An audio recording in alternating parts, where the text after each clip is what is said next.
The Senate was not always a black and bottomless pit of miscreants, lickspittles, dizzards, bawdymen, caitiffs, sheep-stealers, harebrains, wretches, sycophants and dunderheads, sleeveens, slovens, slope-shouldered partisans, placeholders, bagmen, fixers and failures, as it is now. Not always. There have been excellent senators. The great Eugene Forsey, a learned, witty, independent fellow, was just such a man. Forsey knew the Constitution, the country, and the Parliament. And best, he had a sense of honor about all three. Eugene, what would you be saying now to the lickspittles and placeholders who shadow the velvet you once adorned? To the Prime Minister, he'd say, stop the stall. Whatever you know at whatever level, put it out, all of it, and face the whirlwind. And say on these three high-profile appointments, Wallen, Duffy, Brazeau, you absolutely blundered, because you picked them.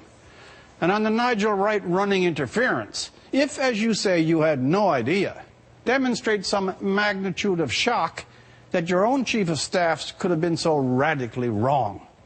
That putting a Bay Street fix, the check, on a parliamentary scandal was possibly the only way of making it worse.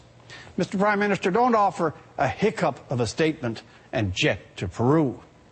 To Justin Trudeau, Mr. Forsey would say, your own party, the Liberals, has for decades used the Senate as a jackpot table and bingo hall for party hacks, the fixers and deal makers. Longer than any other party, the Liberals loved it. They perfected the arts of patronage, of feeding their own flock, and giving appointments, Senate on down, to those who were their backers. The lords of the back room made the Senate. David Smith, Liberal wizard, is there now, in perfect parallel to Marjorie Le Breton, long server to Mr. Mulroney.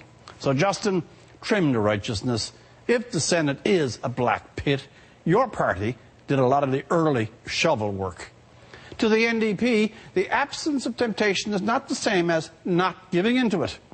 The NDP has never been a national government, but at other levels, provincial or municipal, they are every bit as fluent in patronage and place stuffing as their Tory and Grit counterparts.